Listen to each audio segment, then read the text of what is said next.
Okay, well, good morning, everybody.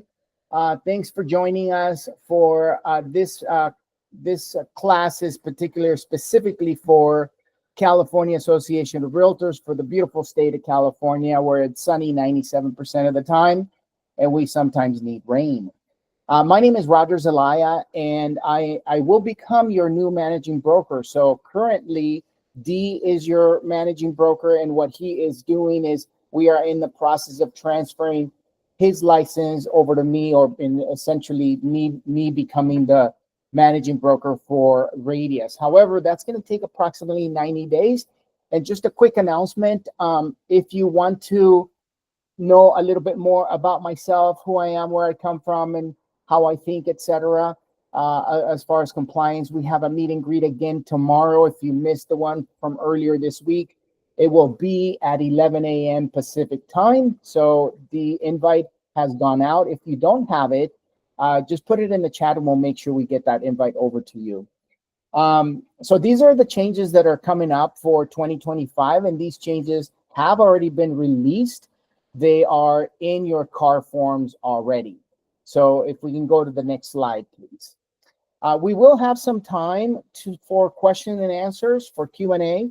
So if you have a question, put it in the chat just so that we can flow through this and then we can address the questions at the end.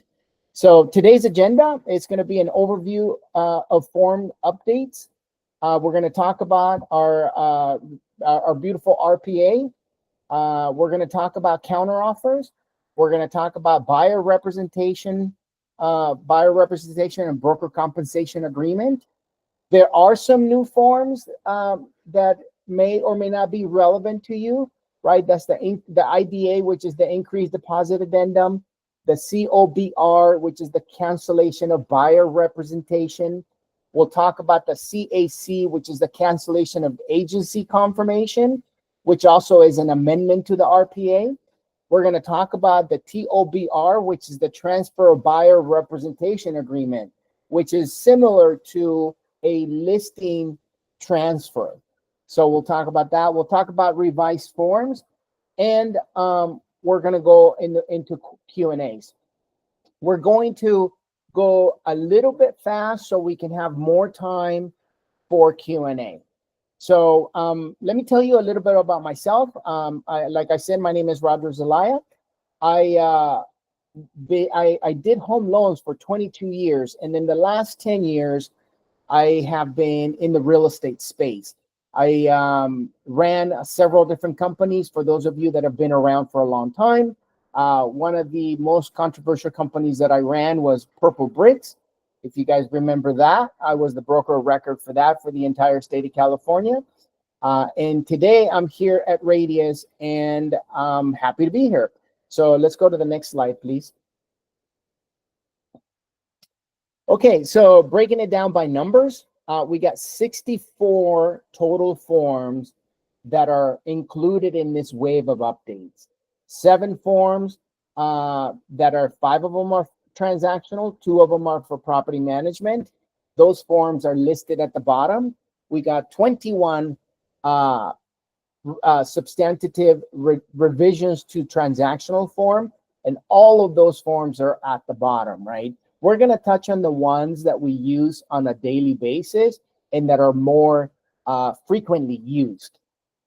28 form revisions that don't require new learning, so it's just tweaks in the language, right? 7 are in the purchase agreement, just to conform to the residential purchase agreement changes, and those forms are listed on the right.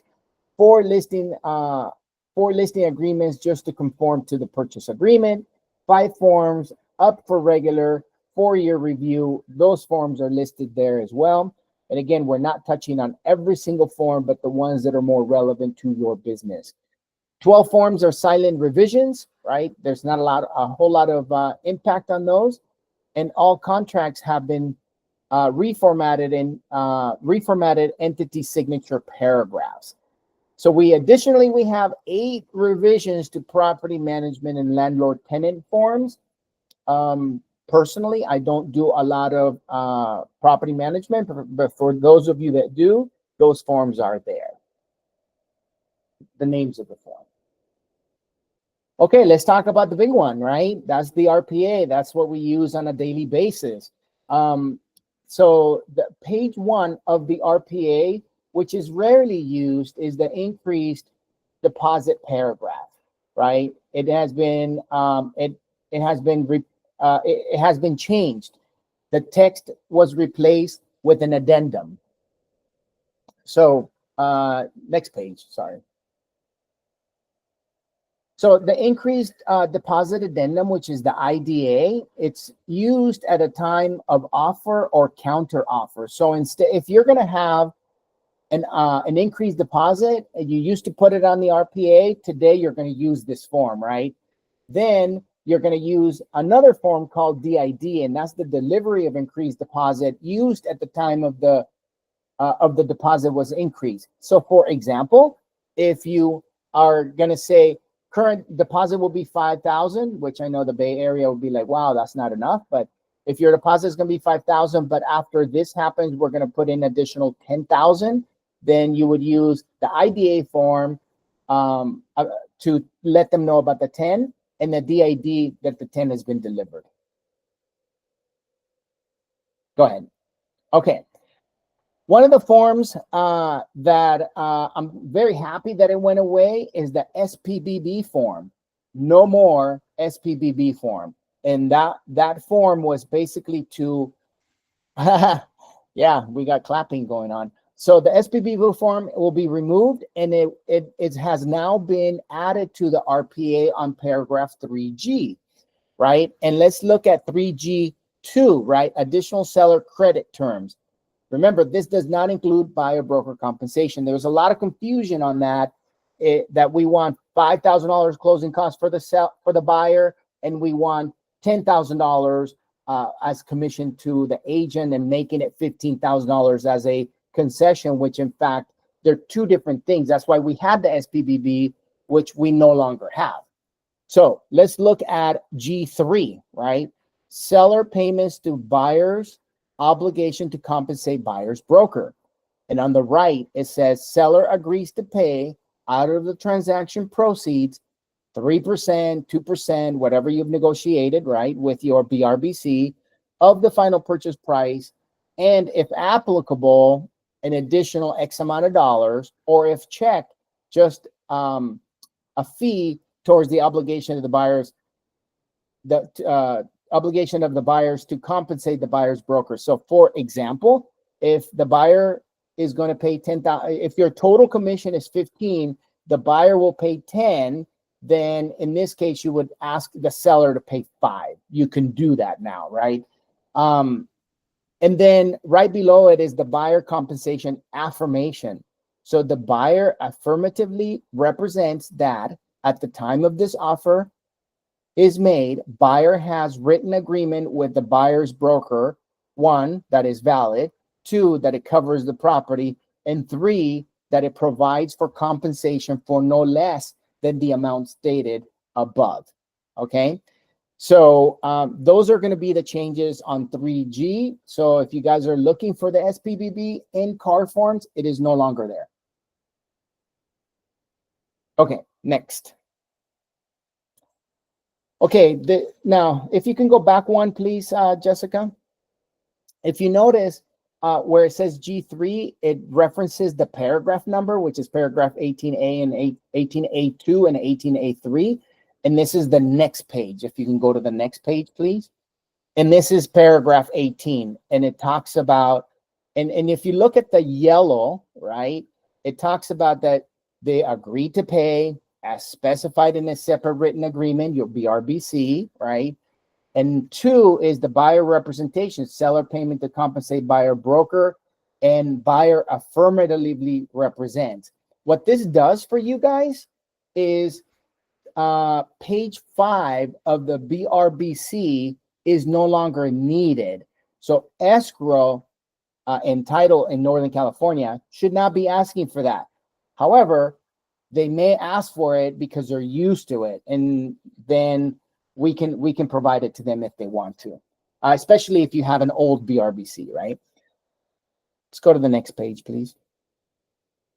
Okay, paragraph 19, these are the changes to the RPA, right? Talks about broker compensation, and I'm reading 19.2, and it says compensation disclosure.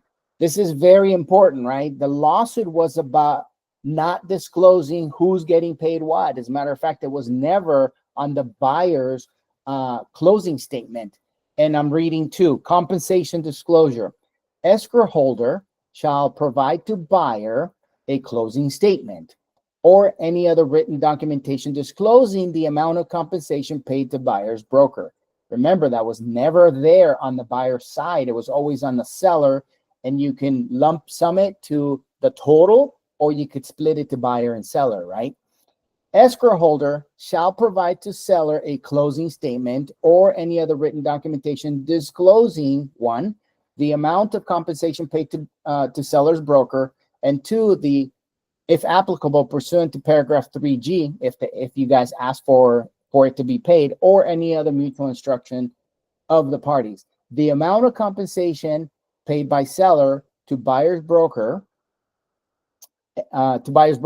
escrow holder's obligation pursuant to paragraph 19D is not intended to alter pre-existing practice of escrow holder to issue as applicable joint separate closing statements. So you're still going to get 2 closing statements.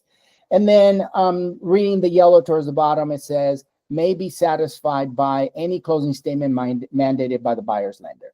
So essentially, the lawsuit was about non-disclosure. Now we're going to over-disclose. So we're going to say, Mr. Buyer, this much was paid on behalf of you to the buyer's agent. And of course, then the seller just gets their normal closing statement. If you have any questions, put them in the chat and we'll address them at the end. Next. Okay, so this one is because sometimes names of corporations, right, are very long.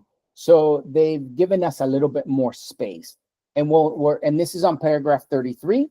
And we'll talk about 33B1, which is non-individual entity, just your regular non-individuals, right? Just your regular LLCs or probates or partnership, etc., right?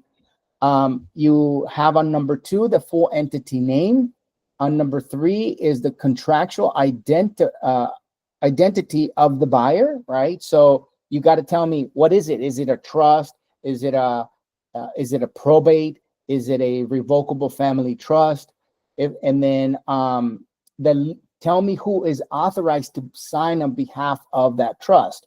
Just so you guys know, I am an expert in probate. Most of my business has been probate. So if you guys have any probate questions, certainly let me know if you want to know how to approach an attorney, etc. But that's going to be a different training in the future.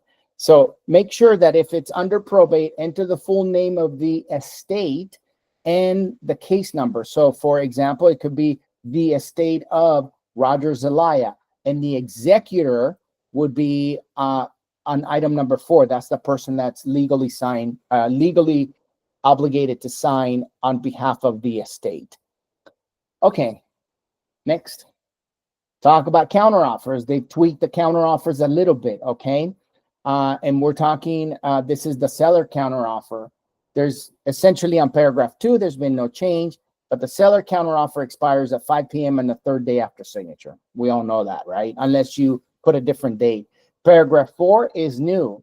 If the seller's signature is late, the counter is still valid. Paragraph number 6 is also new. If the buyer signs late, the seller has to re-sign, right? So if the buyer signs on day 4, then the seller has to re-sign. And the same concept changes for buyer counteroffer and seller multiple counteroffer. Okay. Buyer representation and broker compensation agreement. That's without this, guys, we don't get paid today, right? So make sure you guys have this filled out correctly. One more thing I want to add to this. I've been in the industry, like I said, 32 years, and sometimes buyers agents come to me and say, hey, I need your help to make sure you tell the buyer that we have a buyer representation agreement, right? And if it is not filled out correctly, you may have an invalid buyer representation agreement. So make sure you fill in all of the required information.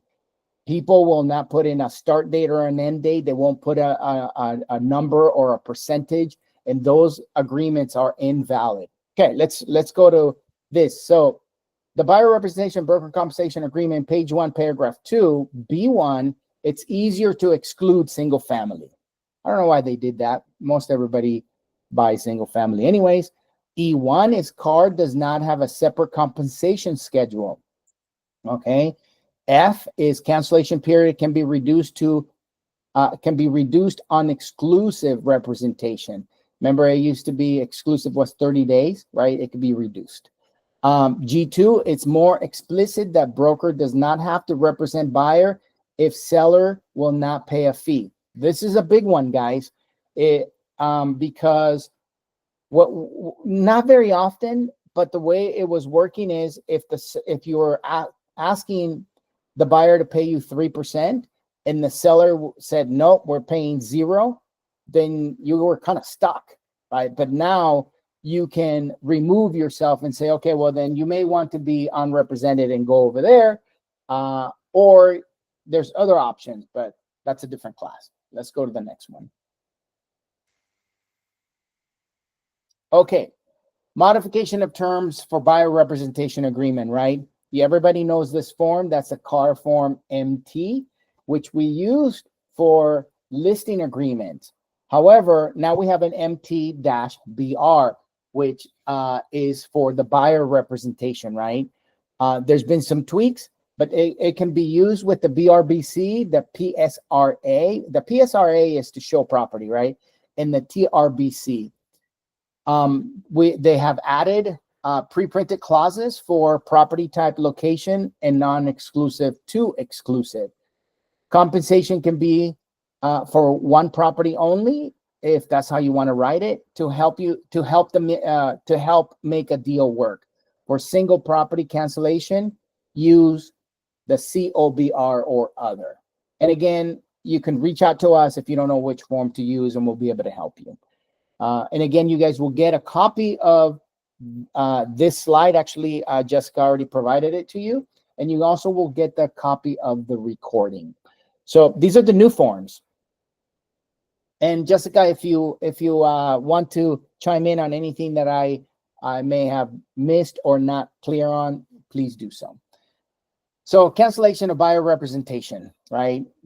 Sometimes we don't want to do that, but if the seller's not willing to pay anything to us, we may have to release the buyer, right? Cancellation of buyer representation, page 1, paragraph 2. We're going to talk about this right now. B1A is unilateral, non-exclusive, and it's immediate, right? So if it's non-exclusive, we can terminate it immediately.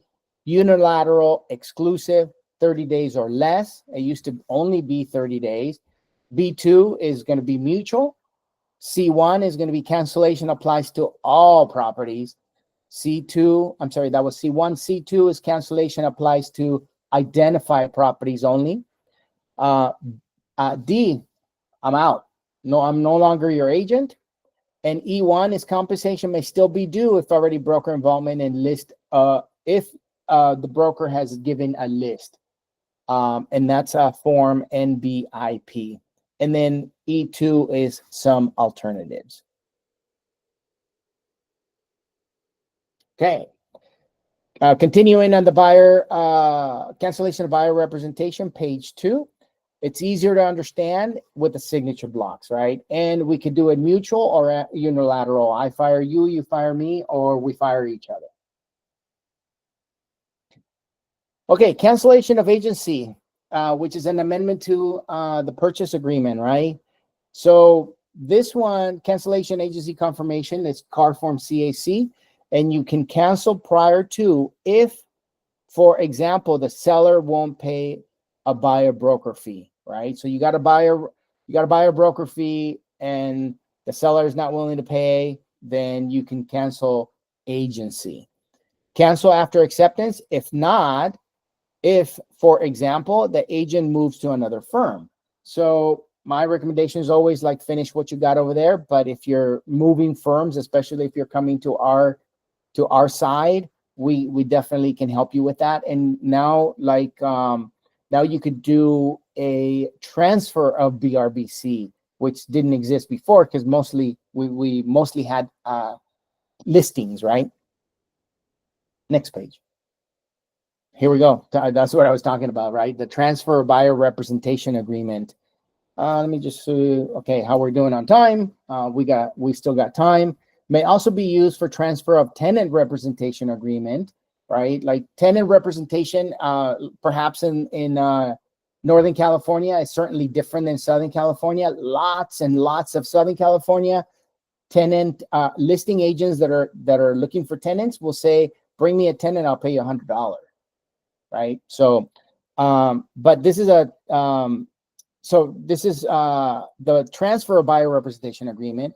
It mirrors the transfer of listing, which we are very familiar with, right? Before or after property is in escrow, it requires a signature. This is very important, guys. Requires a signature of the buyer, the old broker, the new broker, and the agent. So everybody needs to be informed that we are transferring that BRBC to a different company, right? It is to be used with Form CAC and with or without compensation. Revised forms. These are forms that we know, but they've been revised, right?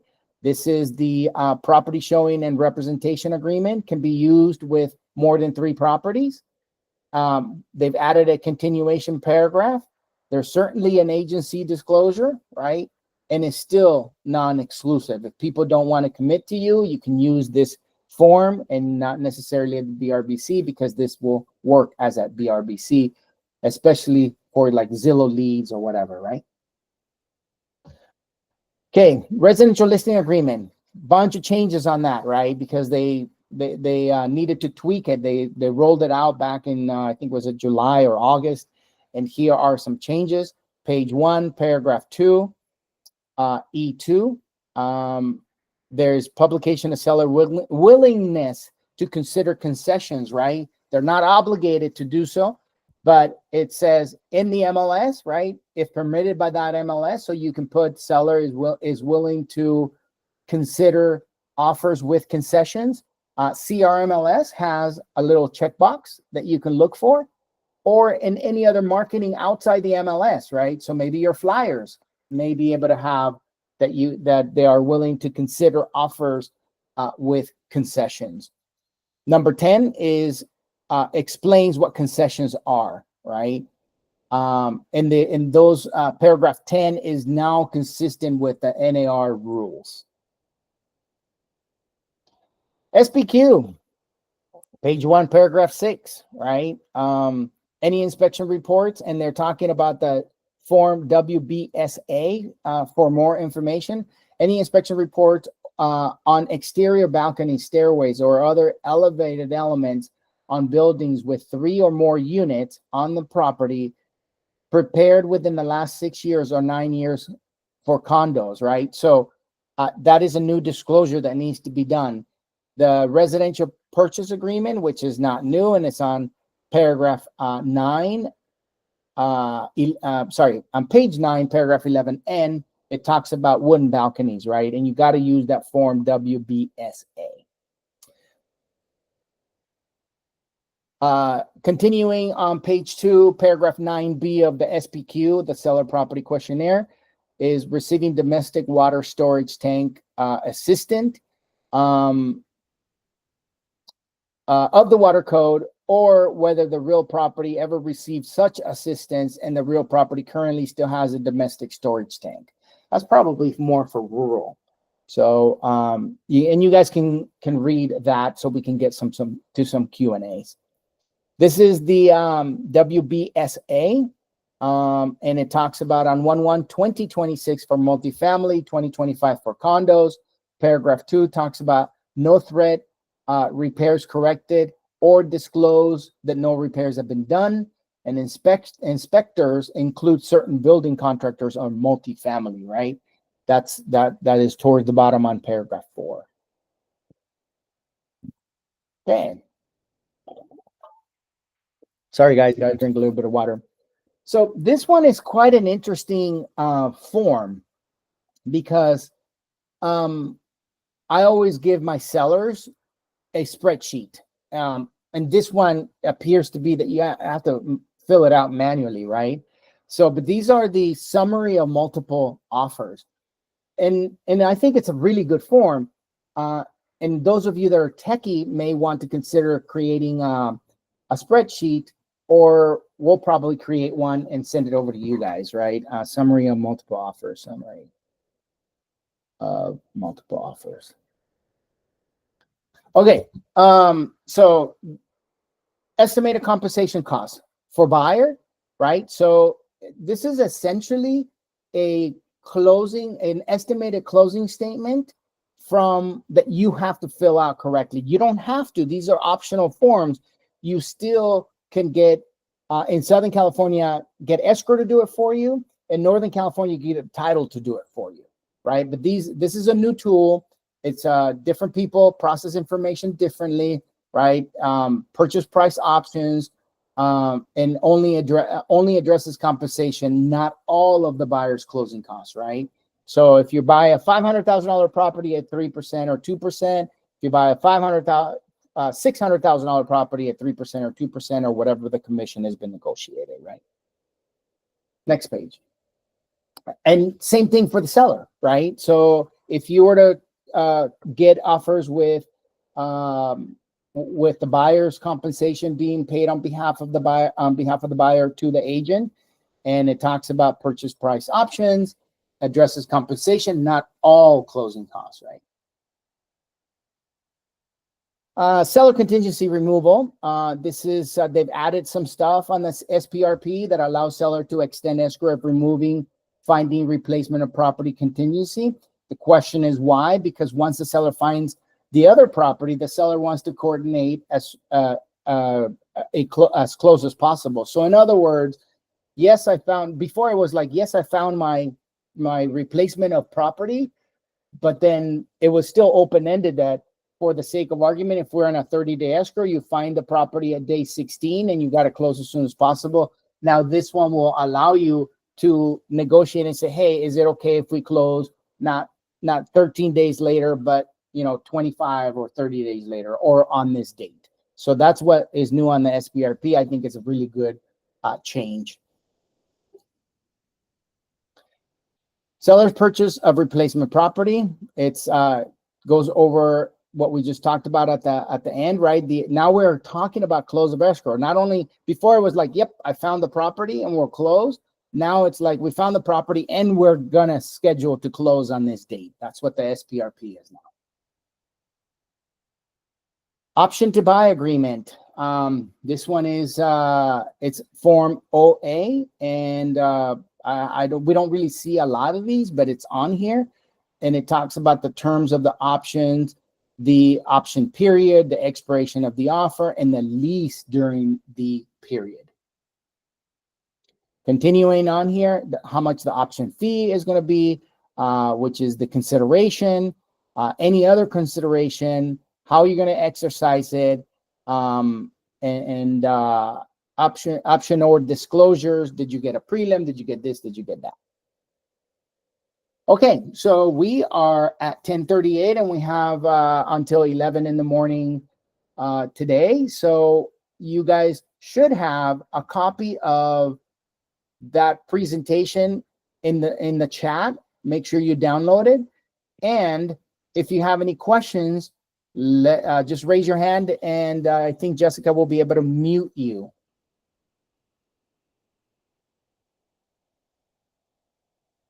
No way, we don't have any questions. Am I that good? We got a couple questions. Oh, go ahead. You should be able to unmute yourself. Yeah, Boji he. Yeah, well, my question, I already put it in the chat, but basically, yeah, based on the listing agreement that we have now, like at the listing appointment, we want to find out what's the seller's stance as far as offering buyer agent commissions or not.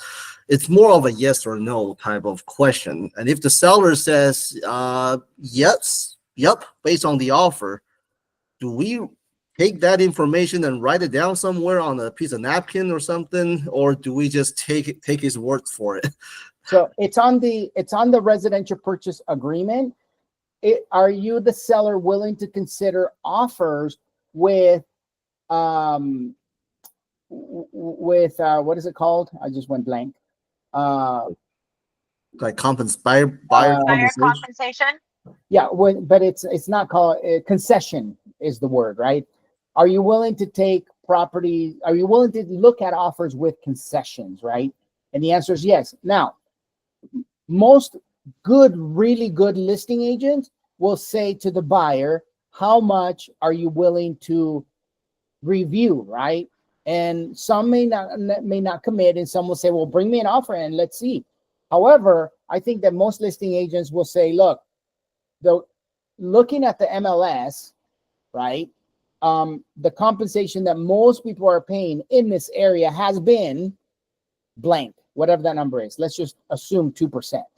And then you may want to, and if you're charging a 3% listing, now you're looking at 5%. And that's where that form comes in saying, if you pay 3%, this is what it's going to be. If you pay 5%, because 3% to the listing agent and 2% to the buyer's agent, it's going to be this much. And that's that form that we saw. Let me see what it is. Give me 1 second. It's kind of like a net sheet, right? Correct. It's like the net sheet. Now, personally, my opinion is you should always prepare the seller, right, to educate them on how that's going to work, right? Because one of the questions that I've asked sellers is, do you remember when you bought this house? Yes. You bought it for $400,000. Yes. Imagine if you would have had to, did you have all of the down payment? Most everybody did not have all of the down payment, and they needed to perhaps wait for their last paycheck to kind of put it all together and give it to escrow. Now imagine if you would have had to give your buyer's agent at $400,000 an additional $8,000. And most sellers say, oh my gosh, no. So I go, so let me educate you on what it used to be before, what NAR rules have said, and what more than likely will happen, right? And that is, if you're going to consider offers with, I forgot the word. I should have wrote it down. If you're willing to concession, thank you. I better write it down. If you're willing to consider offers with concessions, then this is what it would look like, and that's what that form is, which you can also get it from escrow. Does that clarify that? Yeah. And then if the seller says, yes, we're willing to consider concession, and let's say my MLS also allows you to advertise that way, then all you have to do is just say, yes, my seller is willing to consider, but you'll never put a specific percentage on there, right, on the MLS. That is correct, because it's not allowed anymore, right? Now, you and the seller know and spoke about at the listing appointment that they're willing to consider offers with concessions for blank percentage, right? And the answer to the buyer's agent asking, well, is he willing to pay concessions? Well, because to your point, we don't really have a commitment, right? The answer is yes, they're willing to look at offers with concessions. When I was at the listing appointment, we talked about a 2%. However, we got to put ink on paper. So send me the offer, and then make sure that on 3G you tell me how much we need to pay and how much the seller needs to pay on behalf of the buyer's agent. Okay. And then based on that, the seller can decide to counter or accept. Correct. Let's do a hypothetical, right?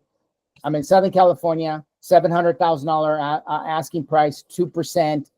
That's $14,000, right? Now, if they make an offer for $690 and they're asking for 2%, well, the seller could say one of two things, right? I'm not going to pay the 2% unless you give me a number that they feel comfortable with, because at $690, you're already discounting $10,000 off the property. And on top of that, you want me to pay 2% at $690, which is close to $14,000.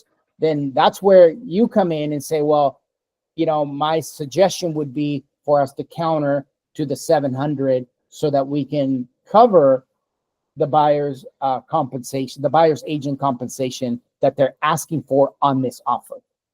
Okay.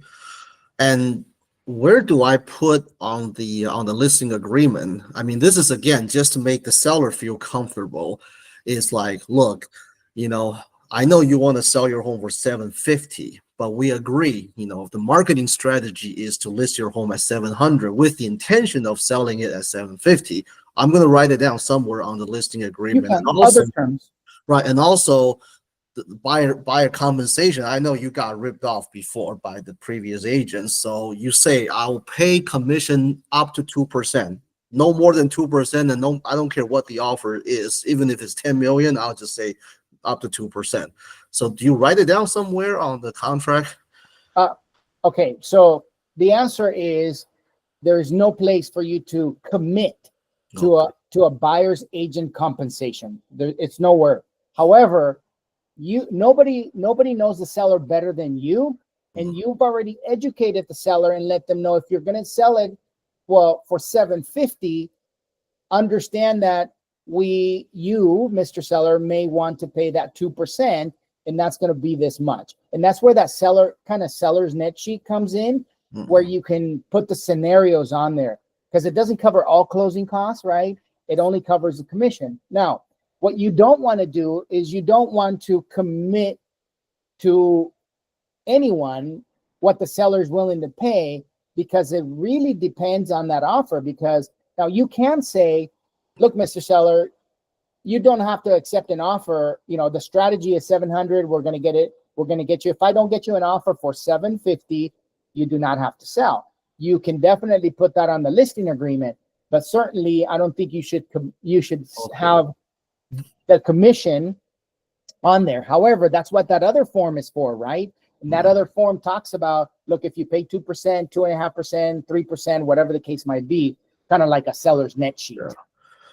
And for probate case, I heard probate, there's a ceiling, right? You cannot charge more than whatever percentage on the total commission is. So the probate, now understand, the probate you can charge no more than 6%, okay, on a full authority probate case. Okay. On a limited authority is something different. However, that has not been addressed by CAR yet. Okay. Right? But on a probate, now you remember there's no cooperating compensation. So you cannot say, Mr. Executor, I'm going to charge you 6%, and then from my commission, I will give 3% to, you cannot do that. So you have to only negotiate your commission, whether it's a probate, a trust, a regular sale, doesn't matter. So in that case, it's more like 3%. And then if the buyer agent wants another 3%, we can negotiate. That is correct. So personally, right, I have done, because all commissions are negotiable, there are some probates that are quite difficult. And I say, look, my listing fee is 4% or 3%, whatever it is, right? And by the way, let me educate you what it used to be before, what the NAR lawsuit is about, and what it should be now, and how we can pay that 2.5%, or 3%, depending on the offers that come in. Okay, I see. And my other question that I typed is like for buyers, like if you run into a VA buyer or FHA buyers, are the buyers allowed to pay their buyer agent compensations, concessions, or no?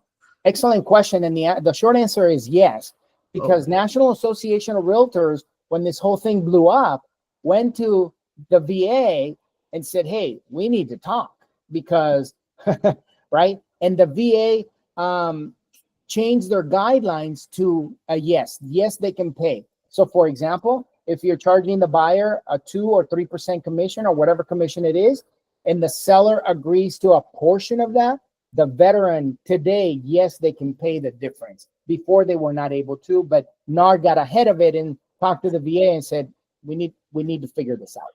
Okay, so we treat these kind of buyers the same, just like any buyer. Absolutely. Okay. Great question.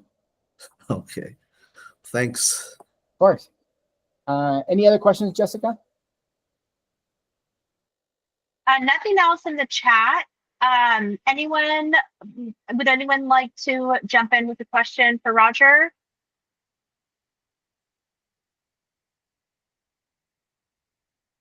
Okay, and just to kind of reiterate what Roger was talking about in regards to the RPA, the changes that you will see in our checklist, we're removing the SPVB, obviously, since that form has totally gone away. So that will be removed from our checklist, along with the requirement for page 5 of the BRBC if your client represents the seller.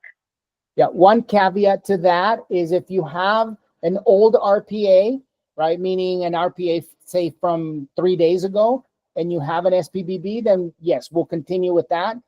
We're not going to have you rewrite a new RPA. But thank you for that, Jessica. Mhm. Wonderful. Well, I don't know if we have any more questions. We can hang out for a minute or so.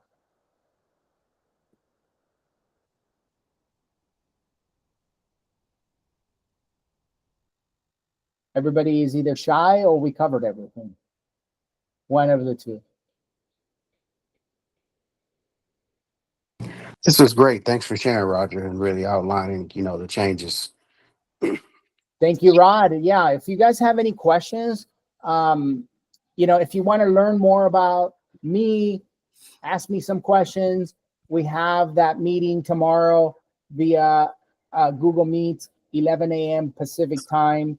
And it'll be informal and you can ask questions. I'll tell you a little bit more about myself, where I come from, how I think. You guys kind of get an idea how I think based on this conversation. But I'm here to support you guys. I do have a question, Roger. I did hear you say that the seller broker compensation agreement is no longer needed, right? So it's just on the contract of the RPA, which outlines compensation being requested from the seller. The SPVB, which is the Yes. seller pay, yeah, it is no longer required. As a matter of fact, if you go into your car forms and look for it, it's gone. Good. Okay. And because the new RPA will cover it on paragraph 3G. Okay.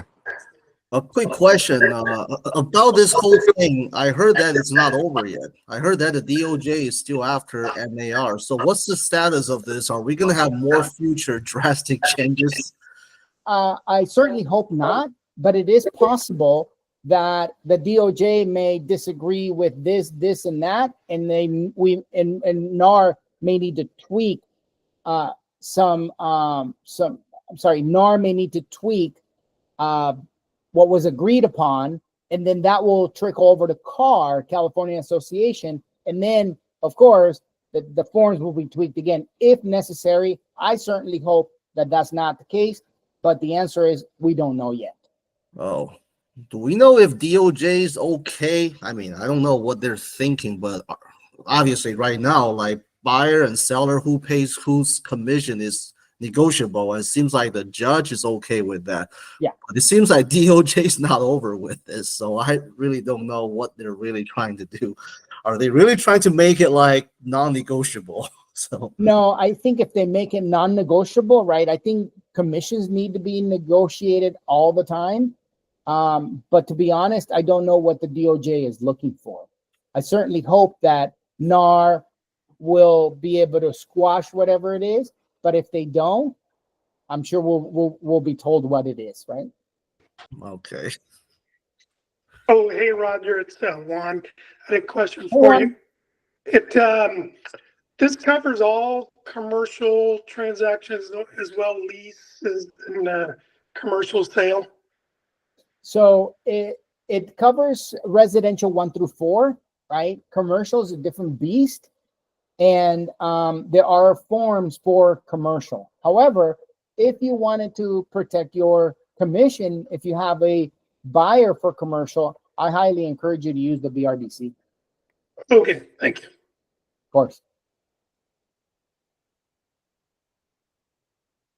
Any other questions? And is Jessica still here? Yeah, one quick one is like, I know that because of these changes, when we're holding open houses, we as agents, we're supposed to have visitors to sign something, right? Like an open house disclosure or something. Sometimes you don't get everybody. If you got a bunch of people coming in at the same time, you don't catch it, Yep. every day. So what would you do if someone's already in the house and didn't sign or not wanting to sign? You won't yank them out, or what do you do? Yeah, really good question, Boji. The answer is you cannot force people to do things, right? We can ask them nicely, could you please sign in, because the seller has asked for us to keep track of who came in. Like, I'm not signing nothing, and they ignore you and they keep going towards the back of the house. Like, you're not gonna remove them forcefully. I mean, we did our job by asking. Okay, and if they refuse to sign, but they come back and keep asking you questions about the property, and you're supposed not to answer, right? Now, Or no, you can answer. If it is your listing yeah. or a radius listing, we are working on behalf of the seller. So the answer is yes, we can answer all the questions they ask. However, if you are doing an open house for your friend at Remax, Okay. then you cannot really, because now in order for you to help that buyer, you're not representing the seller. Look, in order for me to answer some questions, here's what I need you to do, and you can sign a BRBC. So because you need to create agency with that buyer in order to guide them and help them and answer questions, right? That's why doing open houses for other brokerages is not necessarily a good idea. But if you're doing an open house for yourself, you're the listing agent, or for your team leader or your team, and it is a radius listing, you can answer all of the questions that the buyer may have because you're representing the seller. Even though it is not your listing, we as Radius are representing the seller, or whatever your DBA is. So in that case, it really makes no difference if the visitor signs that piece of paper or not. If it's your own listing or Radius listing, it doesn't stop you from answering all the questions and generating the lead. Well, it does stop you from, if it is not your listing, right? In my example, you're doing an open house at a Remax listing, then you need to create agency to be able to advise them. How big is the house? What is the neighborhood like? What do you think they'll take? Asking price is 700. Do you think they'll take 685? What if I make an offer at 750 or whatever the case might be? As the listing agent or the same company, you can answer all of those questions. But if you're doing a Remax listing, you need to create agency with that buyer, because now you're showing that buyer that house. Okay, got it. And if the buyer wants to come to you directly because you're the listing agent, for reasons that they don't want to pay a buyer agent commission, they don't want to be on the hook for that.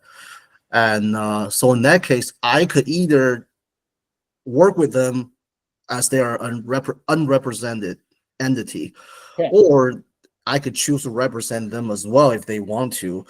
And if I choose to represent them, then that means I need to have them sign a separate buyer broker agreement with the commissions and everything. Yes. So Dating. there's two answers to that question, right? Let's talk about unrepresented buyers. So an unrepresented buyer is exactly what it is, not represented. So, and you are working on behalf of the seller, and then they're going to say, well, I'm unrepresented. I'm not paying nobody no commission. And you as the listing agent, okay, well, give me an offer, right? And then they say, well, I don't have access to any kind of offers. Yeah. And then you say, oh, you know what? I'm Boji He, and I'm really nice. So let me go to my car forms and print a blank one and hand it over to you. Cannot be done, Oh, because you car and you have the rights for that form. Additionally, right? In addition to that, they're going to say, well, I'm unrepresented, and they start asking you questions. Well, do you think the seller will, asking price is 700? Boji, do you think they'll take do you think they'll take 699? And what are you going to say? well, send me an offer. We'll present it and we'll get back to you. Okay, great. Good question. Good answer. What if they say, well, Boji, do you think that, what do you recommend on the contingencies? I know in here, and I've read online, and I've seen some YouTube videos that says 17 days. Do you think I should lower it to 15? It's really up to you based on your situation. Yeah, really good answers. Because the moment you say, well, the seller is really looking for a 12-day contingency, you just advise them and you created agency with them. And Okay. now you're in trouble, right? Now, two things also. Our E&O insurance does not cover unrepresented buyers. Hmm. So they're going to be, and so here's the next question that I have for people. If you have a 3% listing and you have a 1% for unrepresented buyer, would you do a buyer and seller for 4% and represent both sides, essentially 2 each? Yeah. Make your life easier, represent them, E&O covers it, you create agency with both, and now you're a dual agent. That Okay. would be my recommendation. Okay. Got it. And if I don't want to deal with that buyer, even though I'm representing them, can I bring another agent in, like a Radius agent, like my team member, and say, you go communicate with that buyer, 100%. we'll pay you 50% of that portion? Whatever your team agreement is, the Oh. answer is yes. Okay. Yeah. If I don't have a team agreement with that agent, I just bring the agent in and say, you know what, deal with that buyer. I'll Yeah. just pay you 50% of that part. And So remember that you are not entitled to a commission because you're not representing the buyer. Okay. Yeah. I see. And so because you're just giving it away to somebody else for them to help that buyer. Or maybe get a referral fee from that agent. That would be something internal. And the short answer is perhaps you can do that. But remember, you never had agency with that buyer, right? And so my recommendation would be either if you have a 2% listing and a 1, would you do 3% and dual agent? Most people would say yes. You have a 3% and 1 unrepresented, that would make it 4. The answer would be yes, right? And then some people will be like, I would highly recommend for anybody not to have an unrepresented buyer because it's going to make your life hell, right? Where are they going to get the purchase agreement? They're going to ask you for advice. Are they going to sign all the stuff? Here's a perfect example of an unrepresented buyer, right? Hey, Boji, thanks for accepting my offer. We're in escrow, and now I need some help. I need some repairs on this property. What are you going to say? You represent the seller, Yeah. right? You got to look out for the best interest of the seller, and you'll be like, no repairs for you. And then they take the property as is, and then when they take possession of the property, something blows up. Now what? No E&O. It doesn't cover it. Yeah. I mean, what happened a lot is like buyers will ask you, if I buy this property, can I remodel it this way or that way? And then you say, yeah, absolutely. You can build an ADU. You can do all that. You But cannot after advise them if they are unrepresented. you can't do that. Yeah. No.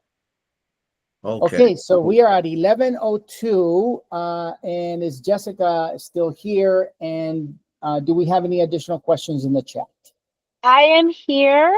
I can go ahead and stop the recording if anyone, unless anyone else has any questions. All good questions from Mr. Heath. And Roger, maybe before we log off, you could just let everyone know what your contact information is in case there is any follow-up questions after the call. Absolutely. You can reach me at roger.zelaya@radiusagent.com. And let me spell that for you. ROGER dot Z like zebra, ELAYA at radius, well, you guys know how to spell radiusagent.com. And my cell phone number, if you guys have any questions, text messages, 626-506-5481. I'll repeat it one more time, 626-506-5481. Hey, Roger, can you hear me? Yes, Anthony. This is Anthony Cloud from Rise Group Real Estate. Thanks a lot for this presentation. Just curious, where you said that the slides might be available for us after this? Yep, they are. If you go, are you on a computer? I'm not. I don't see them in the mobile app, but I can switch, I guess, real quick. Okay, but yeah, Jessica, will you be able to email them to Anthony? Yeah, for sure. Anthony, I can drop those to you. Okay, thanks so much. It's just Anthony@risegroup.com. Yep, gotcha. Wonderful. Thanks, guys. Appreciate it. Thank you. Have a good one. All right, take care. Okay, we